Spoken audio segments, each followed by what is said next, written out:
नमस्कार, मी doctor Dnyaneshwar Dhotre, consultant chest and general physician at Vivekanand hospital and critical care Vasmat Hingoli.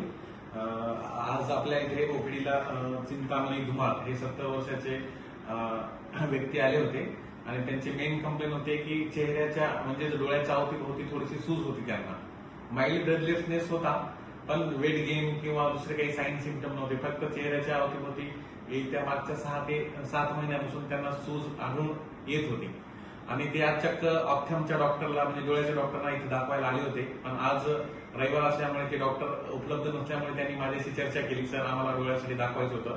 जेव्हा मी त्यांना प्राथमिकता त्यांच्याशी चर्चा केली की नेमकं डोळ्यासाठी काय प्रॉब्लेम होत आहे, तर ते म्हणले की सर डोळ्याच्या अवतीभोवती सूज येत आहे म्हणून आम्हाला डोळ्याच्या डॉक्टरला दाखवायचं आहे. मग मी त्यांना समजावून सांगितलं की ऍक्च्युली तुम्हाला डोळ्यांना दिसायला वगैरे काही त्रास असेल तर ते डोळ्याच्या डॉक्टरांना दाखवायचं आहे. जर तुम्हाला डोळ्याच्या अवतीभोवती सूज येत असेल तर हे मला तुम्ही दाखवू शकता. मग त्यांनी या गोष्टीसाठी मान्य झाले.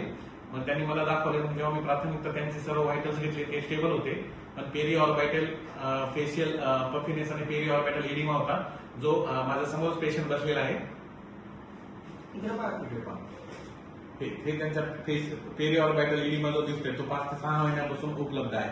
मग त्यांना काही बेसिक काही हिस्ट्री मी विचारली, तर त्यांना मी त्यांचं आवाज एकदा बोलायला सांगितलं, त्यांचं नाव विचारून. तर त्यांच्याकडे काका तुमचं नाव सांगा एकदा. चिंतामणी सुनीलदास धुमाळ. हा जो low voice short pitch low pitch वाला हॉर्सनेस टाईप जो व्हाईस आहे ना, तो मोस्टली कॉमन हा हायपोथायरॉइड मध्ये आढळून येतो आणि याला हायपोथायरॉइड व्हाईस असं म्हणलं जातं. तर मी आपल्या पेशंटच्या आल्यानंतर मी टीएसएस करून घेतलं, तर टीएसएस यांचा अबाउट 60 आलं.